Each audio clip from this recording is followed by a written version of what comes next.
Hi everyone, and thanks for those that have just joined us this evening.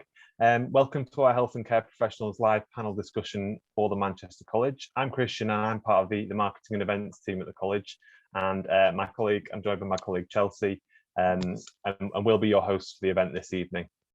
Tonight you're going to hear all about our health and care profession subject areas, which includes animal care, childhood studies and health and social care. And we're joined by our heads of departments and department team leaders from these areas. Tonight we're going to talk about all the amazing facilities we have, how teaching has adapted during the pandemic, and what future careers are possible by studying with us. So to start with, I'll first introduce you to one of our heads of department, Alison, to give you a brief introduction to her area. Hi Alison. Hi, good evening everybody. My name's Alison Dady and I'm the head of department for animal care at our Northenden campus and for health and social care, which is at our Openshaw campus, our Harper campus and our Northenden campus. So it's really nice to see you all this evening, and I look forward to talking you through my areas in a little while. Great, thank you, Alison. I think we've just been joined by Angela as well. Angela, thanks for joining us. I know you've been in a rush to get home, so thank you for joining us. Could you just start by introducing your area and giving an overview of childhood studies, isn't it? Yeah, absolutely. Hi, everybody. So I'm the department team leader for child studies courses. We have child studies courses at Harper campus, Northenden campus and Openshaw campus. And we have courses from level 1 up to level 3. Fantastic. Thank you very much, Angela. And we're also joined by Sally. Sally, do you want to introduce yourself as well? Hi, my name's Sally Cooper. I'm the DTL, which department team leader for health and social care. I currently manage Nichols campus, but we're moving to Openshaw in September for our current curriculum academic year, and also have Harper and the Jewish Seminary. Fantastic, thank you. And last but by no means least, we've got Matthew joining us tonight as well. Hi, Matthew. Hi, I'm Matt Mason-Smith. I'm the department team leader for health and social care at the Northern campus and Openshaw campus, where our new centre of excellence is going to be placed. Fantastic, thanks everyone, and welcome this evening. So the first thing we're going to, obviously this evening, we're going to talk about a few different areas, you know, to do with each of your individual subject areas, and I guess be interesting to the people that are watching along, you know, that are looking to start in September, to hear about the different things that are going on and have happened. So the first thing I'm going to talk about is the facilities. I think the best place probably to start is with Alison, and talking about the two areas, obviously animal care and the areas you look after. Okay, thanks Christian. So for animal care, our animal care unit's based at our Northenden campus, and we offer courses from level 1 up to level 3. And there at our campus, you'll find the teaching rooms as well as our practical rooms and our outdoor animal accommodation. We've got a wide variety of animals, from exotics, mammals and birds, which all our students work with on a daily basis. And we're assisted as well with our fantastic tutors, our animal care technicians, and we're led by Jane, who is our department team leader, who is also hopefully going to join us slightly later on in the panel tonight. For our health and social care, our courses are offered at, as I said before, at our Openshaw, Northenden and Harper campuses. We offer courses from entry 3 up to level 3. And you could also move on to study higher education courses at our USEN provision later on if you're successful, and that's the way that you'd like to travel on your journey with us.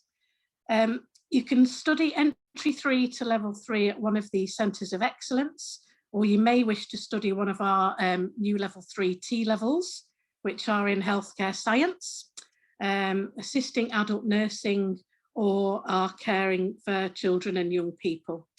If you're not quite ready for our full T level at level 3, you could look at doing one of our transition courses as well, which would help you prepare and be ready then for a full T level the year later. But we're also really excited to be using our brand new facilities at our Openshaw campus. which are all industry standard. So that we've got a hospital ward, a care room, which is like a care facility or a care home, and a science lab, a fully equipped lab to use for the healthcare science route. So we really hope that you decide to join us on your journey and, you know, travel on to that career of your choice. Fantastic. Thanks, Alison. Awesome. We just had a question, if I'm okay to chime in. We've got a question about this. So you mentioned briefly about for animal care, the type of animals that we've got. Are you able to elaborate further on that? Like what animals are in the department? Yeah, we've got an exotics room which has got we've got toads in there, we've got snakes, we've got spiders, we've got tortoises, we've got a wide range of different insects as well in there. In our mammals room, we've got sugar gliders, we've got rats, we've got rabbits, guinea pigs. Just trying to think of all the different animals we've got in the room. Outside, and outside we've got our aviaries as well. So we've got a mixture of different birds, and we've got coatis, raccoon dogs outside as well, which can only be kept outside. So they're absolutely fantastic, and I'm sure that if you speak to the tutors in the drop-in sessions, they'll talk to you even more about the different animals. But there's a really, really good range that cover all the different areas of the curriculum that we teach. And because you're interacting with them every day, that really helps you to link all the theory that you're learning about to practice and working with the animals. So all our students absolutely love the fact that we've got all those animals on site and they can actually interact and work with them every day, care for them, look after them, do all the husbandry side, as well as doing health checks, etc., etc. And it's, I don't like to pick favourites, but it is one of my favourite areas of the college as well. And, you know, going down there and it's a really nice, you know, atmosphere as well. That the tutors and the students there, you know, they love getting the, you know, working with the animals, and there's so many different variations, aren't there? I think So you wear your PPE equipment to keep yourself nice and clean and protect the animals, obviously, as well. So you wear all your PPE equipment and get stuck in, and it is getting right in there, being outside in all weathers, because that is the actual job that you will be doing. But it's great, it's fantastic, we love it. Yeah, and I think talking a bit about that and the industry side of things and what it's going to be like when you go into the industry, I think obviously the new facilities that we're going to have at Openshaw, so I'm moving on to health and social care, the new facilities we're going to have there, you know, it's all about reflecting industry, isn't it? And that's really important, especially in the health and social care area. Yeah, so in the hospital ward, for example, it will look exactly like a ward in an NHS hospital. So it will have everything in there, obviously, except the patients. So you will actually be using all the equipment that you would use if you were to work in an NHS hospital. So it'll be absolutely fantastic. The care room is going to be set up. That's going to have a bedroom area, a bathroom area, a sitting room and a kitchen, all with the assisted equipment that you would use if you were in a care home as well. So you're actually learning hands-on with all that equipment that you would use once you go into the industry. So it's learning about all those practical skills. It's not just the theory, it's actually doing it hands-on. Fantastic. And Angela, that's the same for childhood studies, I suppose, with the move to the new redeveloped campus at Openshaw in September. It's an exciting time. So and that's sure similar for your area as well. Yeah, absolutely. Very, very exciting time. So it does mean that for our students, they'll be able to learn about the theory, put the theory into practice in the purpose-built and purposely equipped nursery. So it will have all the different learning areas. Students will be able to set up learning areas themselves, do some planning themselves, create and develop wall displays themselves. We've also got a baby room and sensory room as well, so that, you know, they'll be able to actually have hands-on experience of preparing bottles, seeing the benefits and the effects of sensory experiences for the children as well. And this will be timetabled, so it will be equally shared for all the groups. You know, there won't be any particular group dominating that. Everybody will have opportunity at their level to access those experiences. And it's so exciting because it won't just be inside, we'll be able to develop the outside. And our proposal is that the students will actively be involved in developing the outdoor areas as well. You know, we welcome their ideas and experiences too. Yeah, and it's really great experience, and I think that comes on to maybe something that we can talk a little bit about is the industry experience that these students will get. I think Matt and Sally, I guess you can maybe touch on this in terms of health and social care and how important it is that, you know, we've developed links and the work experience that students get as part of quite a large all of our courses really to different levels. Yeah, do you want me to speak, Matt? Yeah. Sorry. That's fine. So some of our students, so our levels 3 students, sorry, I'm getting my words mixed up already, do a 45-day placement, which really is absolutely critical to get that work experience. I come from a nursing background, so having that hands-on experience and that practical experience, that it's second to none. It's really critical, very valuable experience, and being able to, like Angela's just said, being able to put that theory into practice. We also do first aid and moving and handling, and those things are essential skills to learn for health and social care and even childcare students, so right across the board. And we facilitate that within house, so that's really important for our students. We have our placement officers that place our students.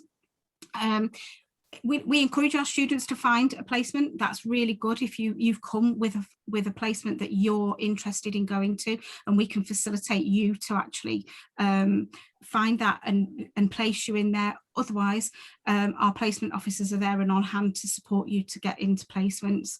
You will need a clear DBS for that, okay, which is data barring system, which is checked, and we provide that as a college. So we don't expect you to pay the money for that DBS. That's provided with the course for your college. Fantastic. And you mentioned a bit there that I was, sorry, go on, Matt, you go first. Yeah.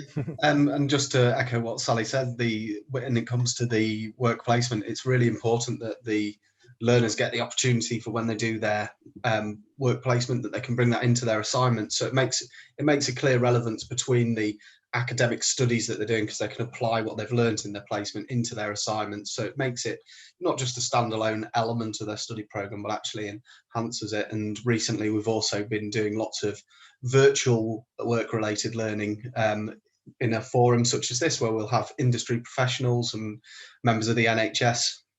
We recently had a medical mavericks chat with the students, and that was really well received because they could see the professionals from the NHS, and it makes it much more accessible, and that's meant that more learners can actually have guest speakers from industry professionals across the health sector and care sector, which has been really, really useful. Yeah, fantastic. And just going back to something that Sally mentioned as well, I know on both the childhood studies courses and the health and social care courses, there is opportunity to do sort of second courses within that. So I think first aid and pediatric first aid is one of those as well. And I know, Matt, I think you're involved in the first aid side of things. Is that? That's right. Between myself and Angela, we deliver first aid across the college, and that's been to staff members, but also more importantly our students. So in health and social care, my role would be the basic first aid for the emergency first aid at work, which is an extra qualification that's health and safety executive recognised, and that could be the difference between someone getting a job, because they've got that extra qualification that can really help them in employment. And Angela, I'm sure you can give some information about the paediatric first aid. Yeah, thank you, Matt. As Matt said, in the childcare courses, we offer emergency paediatric first aid, which means that during your studies, you will take part in a one-day training course or 2 half-day training courses, where you will learn about emergency first aid techniques. This again is a separate qualification, so it's on top of your childcare qualification, and it will prepare you to start your employment. in a childcare environment, and particularly important at the moment, a lot of nurseries have what they call Millie's Mark, which means that all of their staff have to have paediatric first aid training to be part of the team. So we are preparing you and giving you the tools to step straight into employment and be the right person for the job. Fantastic, great. Thanks, Angela. Okay, so moving on to our sort of second topic of the evening, Matt did mention it briefly there. I think obviously the last year has been very different to any other year, and really just we can talk a bit about how teaching has adapted and how has it changed over the last year due to the pandemic. Alison, do you want to talk a bit about that? Yeah, I'll let Matt and Sally talk a little bit more about the specifics of their courses, but we've done everything as we can as a college to put together a blended learning model. So whilst we've been in the various stages of lockdown, our students have been able to access really interactive, fun sessions still on Teams through our Teams platform. So lessons have carried on as normal. We've stayed on the same timetables. Students have accessed their English and maths lessons as well as their main course. And it's meant that we've been able to keep things as normal as possible. Whilst our students haven't been able to go out to placement as well, we've put on a lot of different virtual opportunities for our students so that they're having guest speakers, they're doing lots of different modules related to the employment sector. So it just makes the courses really live and still interactive until we have that opportunity to go back into our settings and do our work placement. Matt and Sally, have you got anything else that you want to add as well in terms of how we've made learning continue in this difficult, challenging year? Yes, thanks, Alison. Yeah, we've made great leaps, because 12 months ago we didn't, we were just sort of envisaging what was happening with lockdown. So we've done a lot of training with our team and all our tutors, where we've had specialist training about how to use Teams and make lessons interactive. And we've managed to make sure that the lessons that we can deliver can be split across some people on site, some people online. So some of the lessons are delivered fully online, where the learners will attend that from home, and other lessons have been face-to-face in the classrooms, where we've had sort of capacities of the classrooms to make sure everything's COVID safe. So it's been a really safe environment for learners during the last 12 months.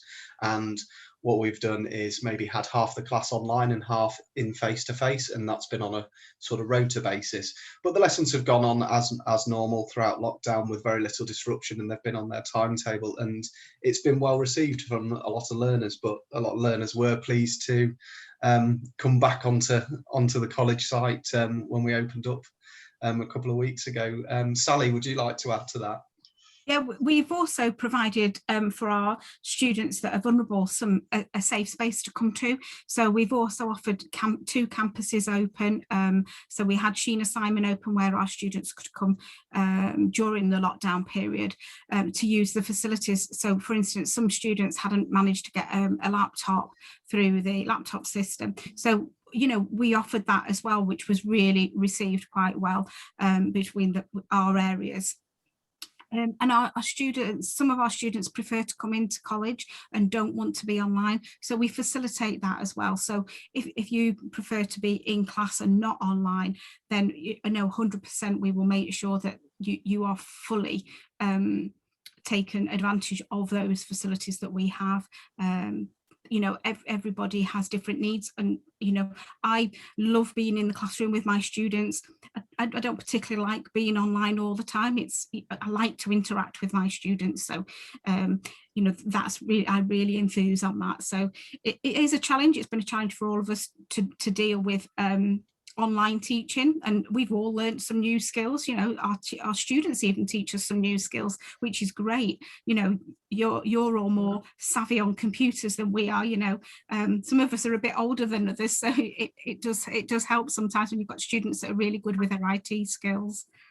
Angela, have you got anything? And whilst we've been in lockdown as well, for our animal care students, we've still had our animal care technicians still on campus, obviously looking after the animals, but they've been recording videos, they've done live events similar to this with students that are online, so that they can still see the animals and still have that contact, and they're still learning about the practical elements of their course as well. Yeah. So that's been fantastic, while our students haven't been able to actually access the campus to see the animals and, you know, face to face, if you like. And so there are that's some, brilliant as well. There are some examples of that on our TMC live site. So if you go to the Access All Areas section, there's a couple of animal healthcare checks which are taken from live lessons with animal care technicians, you know, with the animals that we've got in the department while they were working from home, obviously just showing you how you can do various different animal health checks and showing the students around. I know, you know, hopefully in September when anyone that's watching will be joining us,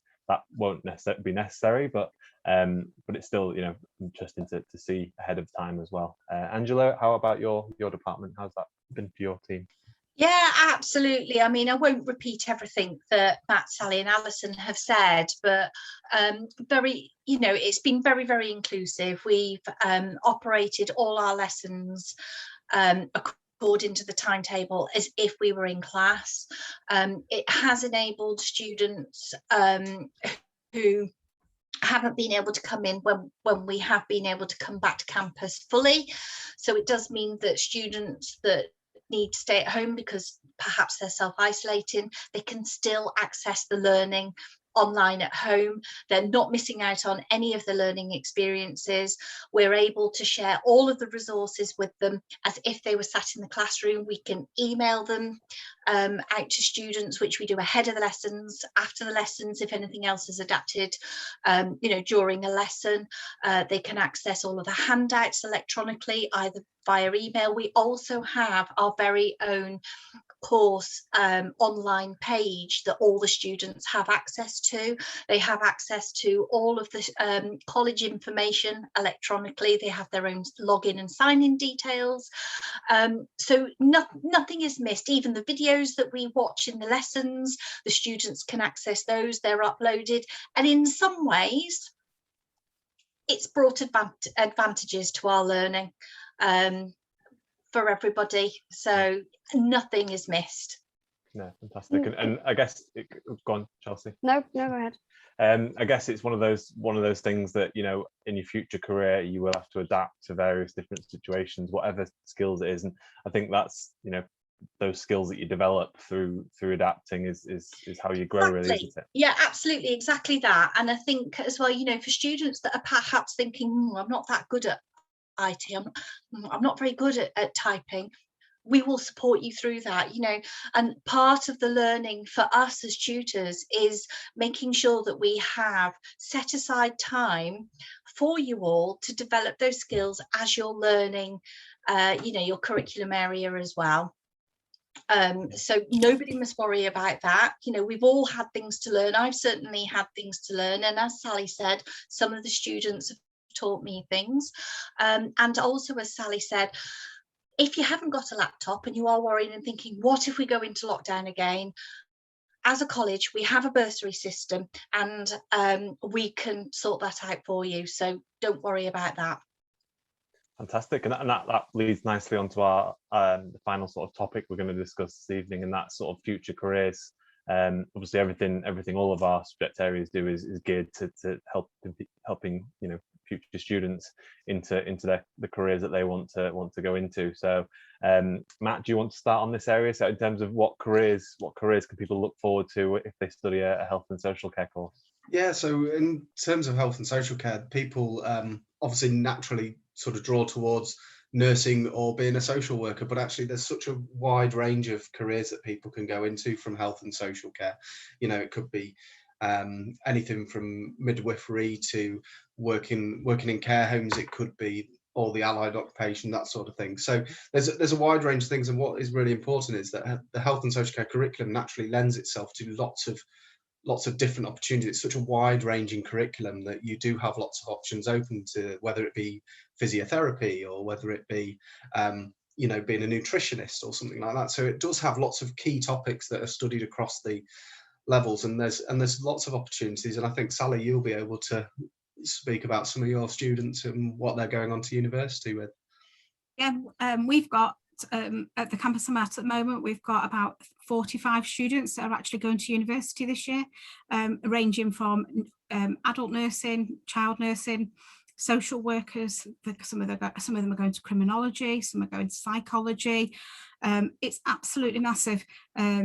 Domiciliary care is another one. So we're actually considering this year having 2 pathways for the year 2 students, one for health and one for care, which means all the health students will actually go on for nursing careers, which will need more science-based units in their year 2 programme. And for the care students, they'll need more softer skills, learning. It's really hard to sort of learn how to be empathetic, but we try to teach our students to have that empathy skill, which is critical when you're doing actual care setting jobs, because you really need to understand your patients and anybody that you're dealing with, especially families.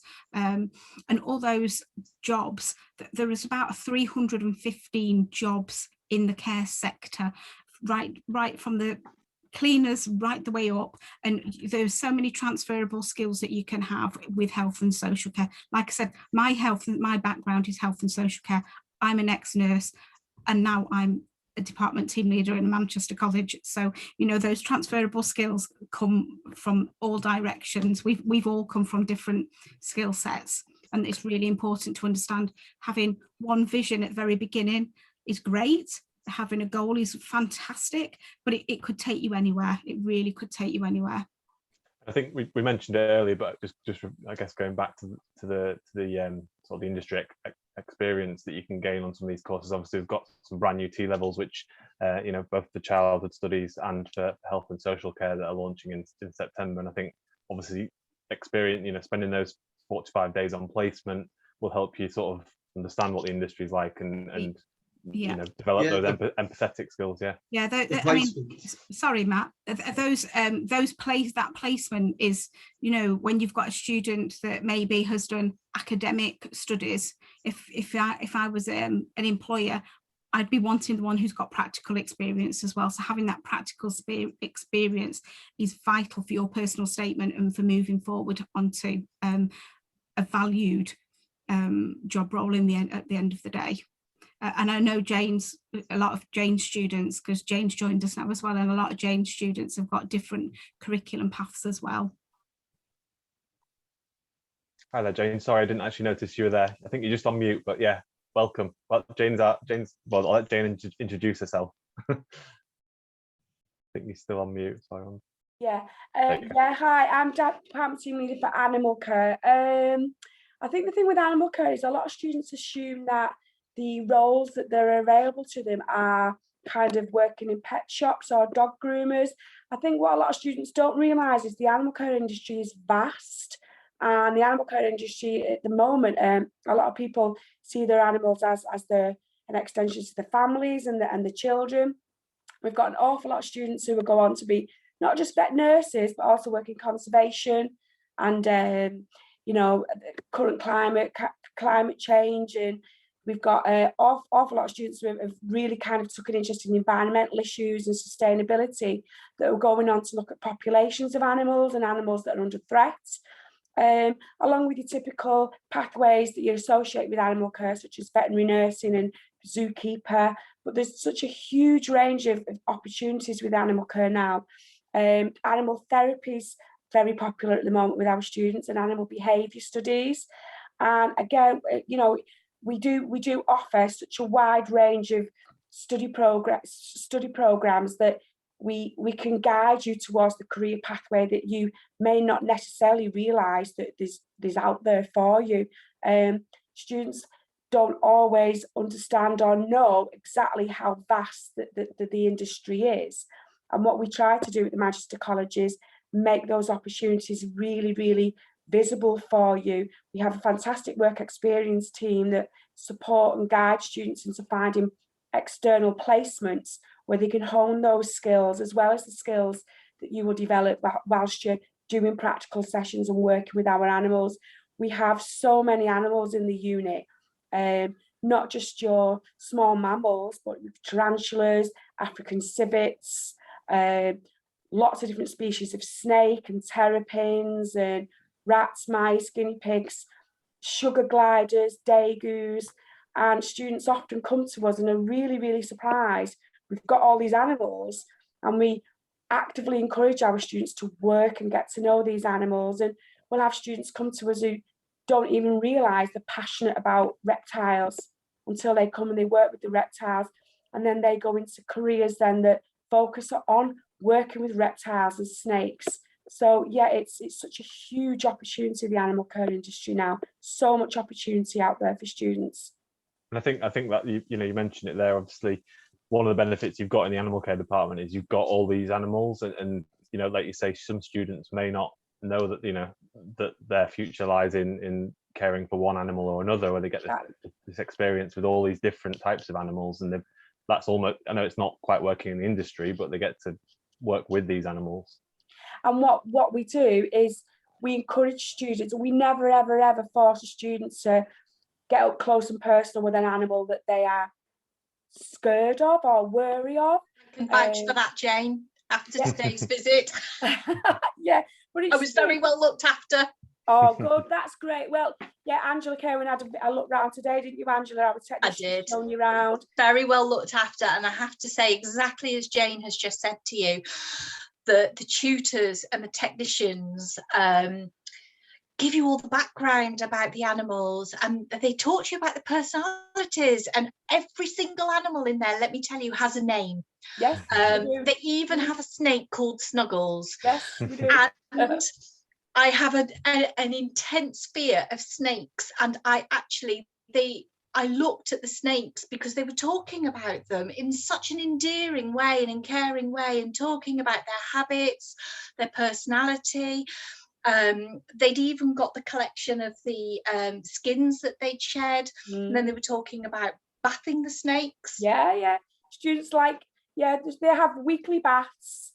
Yeah, they get took out and they get bathed. And even our bullfrog Penelope, we've got a very large bullfrog Penelope.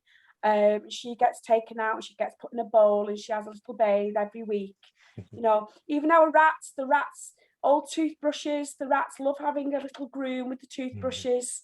But the students, what we have found is our students have so welcomed coming back onto site these last 2 weeks, because they've missed the animals. They spend a lot of time with the animals, and we've got students who have pictures of our animals as on the phones, as the wallpaper on the phones. And we do really encourage the students to get up close and personal with our animals, and to really get to know them and get to know the personalities. But again, we never ever force a student to handle an animal that they're uncomfortable with, because we appreciate that not everyone would have come across a tarantula before. And we take it slow and we take it steady, and our tutors and our technicians are so patient, and we'll take the time for you to become comfortable to get to know those animals before we would expect you to work with them. But we are really fortunate that the technicians that we do have are so experienced, and they assist the tutors in the sessions, in working with the animals and getting to know them and learn about them. And then that leads into students become, want to know more. And that then opens the doorway to all the opportunities that are available. What can I do to work with bearded dragons? And we put them in touch with organisations, and we put them in touch with interactive session things that are going online, webinars, things that they can do outside of college to support the learning as well. So yeah, we are a really, really close team that really does.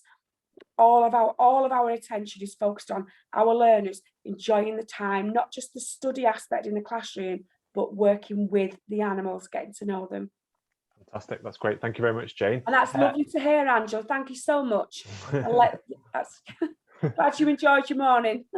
Well, I did. They really, really looked after me. And just to reiterate Jane's point, really, if you are particularly squeamish or nervous about an animal, what they said to me, so I speak from experience, is they will guide you away from the what do you call the enclosures where the animals are. And they will tell you not to look because they know where the animals are, and they will avoid those sections for you. But while they were talking about the snakes, you see, it made me think, well, Snuggles sounds okay. And then they were explaining about their movements, because it's that I'm not fond of. So they explained really everything about snakes that I have never known, never been aware of. And that helped me to look at them. So I stood and looked at them while they explained all the different features of a snake. And that was in, what, 2 or 3 minutes. So yeah. I'm absolutely the same. So maybe I'll have to do that next time I'm in there. Definitely. Oh, okay, we'll go together. You're very, very welcome, Christian. Absolutely. And then lastly, I guess, Angela, in terms of career options for your areas, what kind of opportunities are there available to your students? Yeah, okay. So often people have quite clear ideas about what they want to do when they come to childcare, often thinking that they want to work in a nursery. So nurseries are very, very popular, and that can be in either a children's centre, it can be a school nursery, okay, so like a preschool, or it can be a private day nursery, so offering full day care from and full day care can be from birth up to school age, so that's very popular for people to go into. And once you're working in a day nursery, you've got room supervisor roles, nursery managers, deputy managers. So with our level 3 programme, people can step straight into those positions. Some people want to work in schools, or specifically with children with special educational needs. That's often quite a popular choice as well. Working as a teaching assistant in school, working in family centres. Some people want to set up their own childminding businesses. Some people choose not to go straight into employment straight away, but then take that step into university. Some of our students come in, they want to do the level 3 so that they can go to university to become a school teacher. Great. But very similar to health and social care, what does sometimes happen is people have a very fixed idea of what they want to do. They have this image of what it's going to be like working with a particular age group. And then when they do it in placement and they actually have that hands-on day-to-day experience and that feeling of and I'm doing it again tomorrow, and the next day, and next week, it gives you opportunity to work out whether it really is for you or not. And you know what's brilliant about that? If it's not for you, do something else, because the last thing any children want is somebody looking after them that doesn't really want to be there.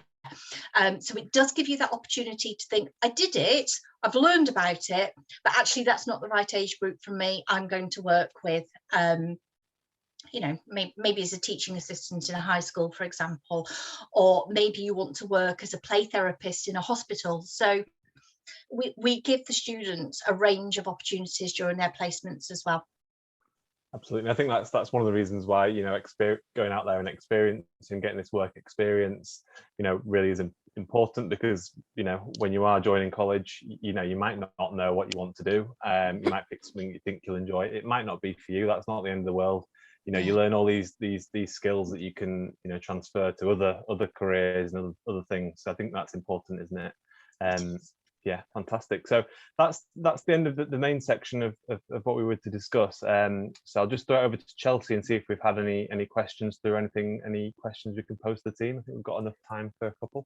Yeah, we have had a couple of questions about work placement, really, and our, you know, what students should expect and, you know, what they expected to do on work placements. So I guess it kind of depends on obviously what course they're studying, but I mean, yeah, does anyone want to answer that? Yeah, so we have, sorry, Matt. Really sorry, Matt. Go on, you go first. I think in health and social care, it's a variety of different, what they'll be doing day to day depends on the setting themselves. If they're working in a pharmacy, it could be very different to working in a care home or a young person setting or a youth centre. So the type of activities that you're doing is, first of all, you would be expected to make your own way there. So that's quite an important part of it, is actually getting up and making sure that you arrive at your placement on the day, and then you'd be supported with a placement supervisor who will teach you through what skills you need to do. So every day could be different for what you're doing, and depending on the size of the placement. So for instance, we've had placements in the past at the Christie's where actually that was a block placement over a number of days, and there were lots of different activities, and they saw lots of different parts of the hospital. So placement could be different every day, and the skills that you're learning will depend on what placement you have, and often people might have more than one placement during their time at the college. And I'll pass you over to Angela for the childcare. Thank you, Matt. Yeah, absolutely. I mean, we have placement officers specifically in post to support you with your placement. So you won't be expected to find your own placement. We will source the placements for you. All we ask is, are there any placements that you specifically are interested in working in, so that the placement officers can source that for you, and obviously somewhere that's as close as possible to your home address so that you can get there, you can be on time, so to remove all those challenges. You will be given a specific timetable, so you know when you're going, you know how long you're going to be there, and we organise that as the college between the placement and the placement supervisor will liaise with your placement to explain very clearly what the expectations are around your role. Equally, if you think they're asking me to do things and I'm sure I'm not supposed to, it is your placement officer that you would bring that up with, as well as your tutor, so that we are there to look after you. It's not just you're out in placement now and we've forgotten about you. It certainly doesn't work like that. And we will provide you with a uniform as well. And then while you're there out on placement, the placement officers will actually come out and pay you a visit. And so that they can make a record of those skills that you are developing, and that will contribute towards your qualification. Well, thanks. I think you said a lot of things that will put a lot of people at ease. You know, you're not just going to get put out there in this big wide world and just left to it. You are going to have a bit of support as well along the way, you know, whether that's from, you know, your work placement officer. And the James, placements as well teach students about the employability skills that they're going to need. So how to behave, you know, in employment in the sector, how to dress appropriately, how to be professional. So as well as learning those skills, we're actually preparing you for those jobs when you actually do go out. So it's a fantastic springboard into employment. Yeah, because I think a lot of things you can learn and you can study, but sometimes it's just getting out there and being in that environment just really, you know, it's just the things that you won't think about, like, you know, how people act in work and, you know, the professionalism and all that sort of stuff, and just kind of liaising with other people in a workplace, being in that environment. You might be quite nervous at the beginning because it's something new. Yeah. But you very, very quickly, if you're keen and you're enthusiastic, you become part of the team very, very quickly, and you settle in.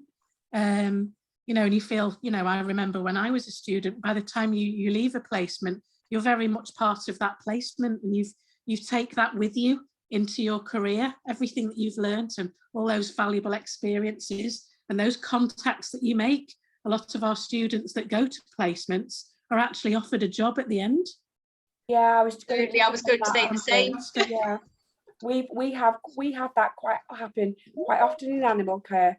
We do often find that students will go to a placement with the intention of working, say, 1 day a week on placement, and they're quite often offered weekend work because, you know, in kennels and places like that especially, they quite often look for volunteers. So students will go on a work placement and then they'll offer additional hours for volunteering, and we find quite frequently that they then get offered a job, a part-time job or a holiday job. People go on holidays and they put animals in kennels and catteries. So, you know, quite often they'll get part-time jobs that as a result of going on the work experience. And we've also got some students who, when they leave the studies, they then take up full-time jobs. So that does happen quite often for us. We do find that. And again, it's a real kind of stepping board into industries that and areas that they may not otherwise be able to get a job. Only today, I had a student say to me that because of the work experience that they had, they got a job based on that, because quite often happens someone can go for a job and you know, you were very, very good, you interviewed very, very well, however, you haven't got any experience. And just having that work experience, we found with our animal care students, that can be the deciding factor in them getting a job, because they can talk about the experience that they've had when they were at college. And that can make a massive difference to sometimes to getting a job before another candidate, because they've had that experience, those day-to-day experiences of going to work and doing the job for real under a college setting. Thank you very much. And that's it for the questions, and that's it. Lovely. That's great. Thank you very much. Okay, so I think that's everything for this evening as well then. So thank you everyone for joining us at our Health and Care Professionals live panel discussion this evening, and big thanks to Alison, Angela, Matt, Sally and Jane for joining us this evening. Some really great insights, and hopefully it's helped everyone that's looking to start in September immensely. So thank you very much. We do have further 15-minute drop-in sessions live with tutors from each of these departments, so health and social care, animal care and childhood studies. They're all taking part, but they're all starting at 7 o'clock this evening. So if you do want to find out more information, or you've got a question, or you just want to have a chat with someone from the departments, with one of the tutors, then please do join those sessions. If you just go to TMC Live, the TMC Live website, you can access those sessions. We do have one more event taking place this evening as well, which is talking about some of our exciting new developments at Openshaw, which you've already heard about tonight for health and social care and childhood studies. So if you want to hear a bit more about those new facilities, and also our brand new city centre campus, which is opening in summer 2022, do visit the website. As I say, that's tmc.ac.uk/TMC Live. And you can just quickly register on there, and you should get a link to join those sessions as well. If you are looking to start in September, and hopefully you are after the discussion this evening, and you'd like to apply for this September, please visit the website again at tmc.ac.uk. If you need to speak to someone about your application, or just the inquiries team, then there are people available this evening that you can have a chat with up until 8 o'clock. So all that information is in the chat box, including the phone number that you can give a quick call to if you've got a question about your application that you want to resolve. So with that all said, I think that's everything for this evening. So we hope you have a lovely evening, and thank you again for joining us. Thank you very much.